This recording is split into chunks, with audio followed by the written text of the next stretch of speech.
कर्जत नगर परिषदेच्या सार्वत्रिक निवडणुकीचे मतदान झाले असून मतमोजणी 21 डिसेंबर रोजी होणार असल्याने मतदान यंत्र सुरक्षित ठेवण्याचे मोठे आवाहन पोलीस यंत्रणेसमोर आहेत. मतदान यंत्र ठेवलेल्या स्ट्रॉंग रूम बाहेर पोलिसांचा 24 तास खडा पहारा ठेवण्यात आलाय, तर 24 तास सीसीटीव्ही कॅमेरे यांची नजर या स्ट्रॉंग रूम बाहेर आणि आत ठेवण्यात आली आहे, अशी माहिती सहाय्यक निवडणूक निर्णय अधिकारी तानाजी चव्हाण यांनी दिली.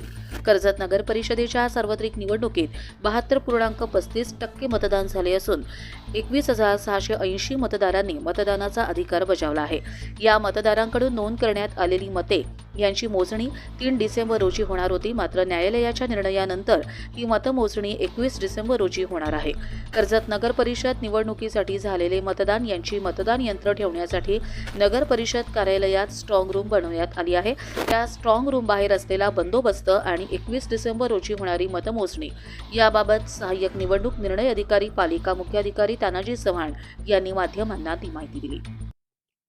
माननीय राज्य निवडणूक आयोगाचे 2/12/2025 आदेशानुसार जी मतमोजणी 3/12/2025 रोजी होणार होती ती आता 21/12/25 रोजी सकाळी 10 वाजल्यापासून सुरुवात होणार आहे.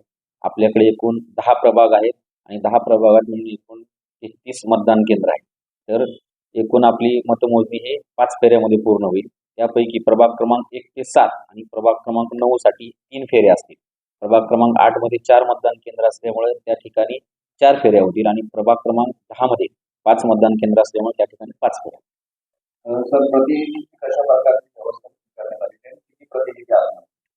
मतमोजणीच्या ठिकाणी उमेदवार, त्यानंतर निवडणूक प्रतिनिधी आणि उमेदवारांनी नेमलेला मतमोजणी प्रतिनिधी उपस्थित राहू शकेल अशी व्यवस्था आम्ही केली.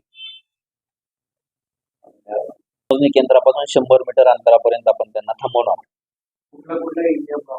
त्यामध्ये आपण एक कचेरी रोड, प्रशासकीय इमारत रोड, त्यानंतर धापया मंदिर इकडे जाणारा रोड आणि डॉक्टर बाबासाहेब आंबेडकर यांच्या पुतळ्याकडे जाणारा रोड.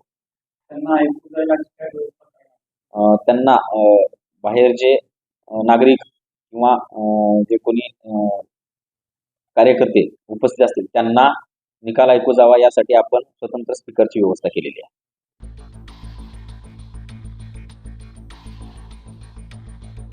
कर्जत लाईव्हसाठी महेश भगत, मेरठ.